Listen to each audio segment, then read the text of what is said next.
James, I wasn't down at the game, but like the way you came back against Milltown Malbay in the Munster semi-final away from home, it showed serious heart, did it? Yeah, it did, to be honest, and probably our experience of probably being in games like that in 2015 and the Lochmore game in particular in the county semi-final this year probably really stood to us, and probably think the team is probably at a good age at the minute that we're fairly experienced, even though we probably have 6 or 7 lads that are going to experience their first Munster sub-final on Sunday, that there's enough of us around the field that were experienced enough to just see out a game that probably didn't really look like was going our way. Yeah, because you were 2 points behind, was it, but even just a couple of minutes to go and then you just all kicked back. Yeah, I think we were 6-3 down even like at half time, and it stayed like that for nearly 15 minutes of the second half, and in fairness to Clonmel Kennedy, one of the new lads, like he just came up with a wonder score, like, and it kind of got us going, and after that then we were kind of on top and we were the ones doing all the pushing, in fairness, like, and thankfully got some big scores like to get us there. Because it's so different to hurling where it's score. Like, do you ever kind of like in the middle of a football match and it's like 15 minutes without a score, is it ever sort of like feel a little bit odd even what's happening here, why aren't we kicking on? Yeah, sometimes I suppose, but at times, like as it did in Milltown last week, games kind of take on a life of their own, and when you're playing in conditions that were as difficult as they were down there with a tough breeze, like you just know the way it's going to be, like, and I think when you break it down, like we scored 3 points against a really strong breeze and they scored 1 point against it, and the game ended up, there was 2 points in the difference, and I think that was the difference in the end, really. Like, because I'd seen you in the county final against JFK Brackets. I had enough seen at half time, to be honest, and it was 12-3 at that stage. But like you're very much able to put a team to the sword in a different type of game as well, because you do have an awful lot of quality up front, to be fair. Yeah, the quality up front is really good at the minute, and I suppose Coleman being back is a big addition. Shawnee O'Connor, a young lad in. Michael is playing well at the minute, and Jason obviously as well. Like, we have a strong forward line that if we can get them moving and get them on ball in the right areas, like, they're going to do damage. And as Michael Quinlivan, who's obviously heading away next year, probably a bit of crack about you're holding him back at the moment the more you win. Yeah, no sympathy for him now whatsoever, to be honest. If he is to hold on, hopefully till the end of January maybe or something like that. But look, he's a bit of slagging and it's all up in the air small bit at the minute. But look, he'll know Sunday either way, like, and how he's going. But sure, look, please God, he's delaying it. Because like if you go back to 2015, when a lot of people would look back on that, I'm not sure your opinion, but look back on that and think you had a chance to beat Ballyboden that day, kind of maybe slipped away, whereas Nemo, I think you robbed that game from us in the Munster final. So both teams are coming into it maybe thinking we need to atone for what happened in that 2015-16 season. Yeah, absolutely. I suppose we probably that year got the rub of the green in the county final against Mile Rovers, we got them by a point, and got the rub of the green against Nemo maybe in the Munster final, even though over the 16, everyone remembers the goal, but over the full hour of that game, like, we could arguably have won it anyway, like, just didn't take a few chances, and then look, maybe our luck ran out and a bit of inexperience against Ballyboden.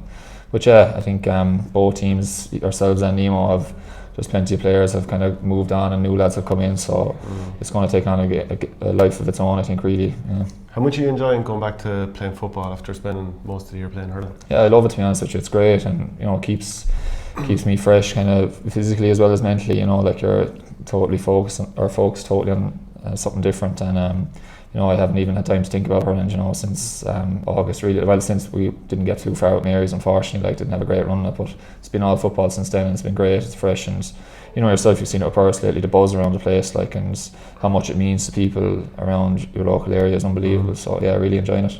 Can you talk about that last maybe minute or two against Nemo in 2015 when goal went in all of a sudden, because the game felt like maybe it was gone, goal goes in, we're winning this thing. What was the last few seconds like? Yeah, it was carnage, to be honest with you. I think even we won a free near the end, and I think Jason Horgan thought it was the final whistle, and he went and started celebrating, but it wasn't the final whistle and things like that. But just meeting the likes of your parents on the field afterwards, and the guys that played in the final that they lost after replay, I think, to Dr. Crokes in '94, and meeting the likes of John McNamara, the president of the club, and tears in their eyes, like, and how much it meant to them, like, it hit home. And I suppose the few days in Clonmel after that were just unbelievable. It was unreal. Yeah, like, because Nemo have a serious team, and we've seen how they've disposed of, I think it was Douglas maybe in the semi-final, Duhallow, close game against Newcastle West, and then tore Austin Stacks apart. You probably haven't had a chance to see too much of them this year, but they're definitely on fire. Yeah, they are, and I suppose, like, straight away, like, the obvious ones is Paul Kerrigan, Mark Cronin and Luke Connolly, like, in the forward line. That's 3 inter-county standard forwards, like, that you roll off the tongue like that, like, and they obviously have other players as well that are going to take serious minding, but Yeah, look, they're going to take, as I said, they're going to take Minden, but I feel that we've kind of players across the pitch that are going to take Minden too, like, so it should be an interesting one. Dan McCormick was asked after Boris Lee won the Munster final about missing out on the team holiday, and he said his girlfriend and Brendan Maher's girlfriend would be like, they're half wondering, do we want them to win it all here?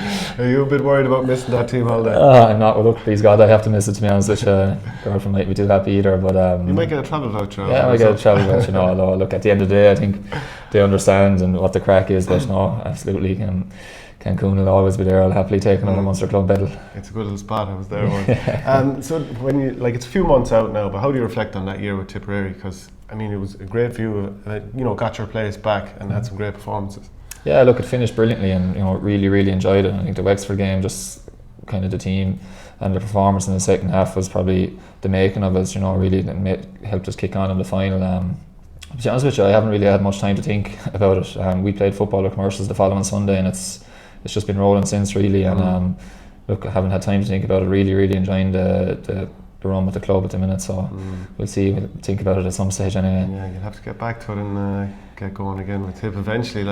Do you keep tipping away with the hurley, or are you just like, do you know what, I'll relax that for a while and I'll come back to it in the new year? I suppose there for a couple of weeks I was very busy with the football that I probably did just leave it down, but there would be times that I would just be tipping around, that kind of thing, just to keep the old eye in some small bit anyway, but there's a bit of work to be done there, alright. And these weeks coming into these Munster finals, I mean, it's your second Munster final in football. Is it excitement with you, or what is it? Yeah, it is, to be honest with you. I think a lot of people get wrapped up in kind of the build up to games, and you have to forget, you have to enjoy these games too. They don't come around too often. It's the way, we got there in 2015 with a young team, but it's taken us 4 years to get back there, with a really good group of players, so they just don't come around too often. So yeah, I'm going to enjoy it as much as I can, to be honest with you. And look, there's a great buzz, as I said, around the town and seeing it's rare enough. It's not like a village like that. Every house in the place has colours up, but to see the few colours up around the town now is great. Great stuff, Seamus, and best of luck. Cheers, thanks a million, Shane. Ciao. No bother, thanks a million.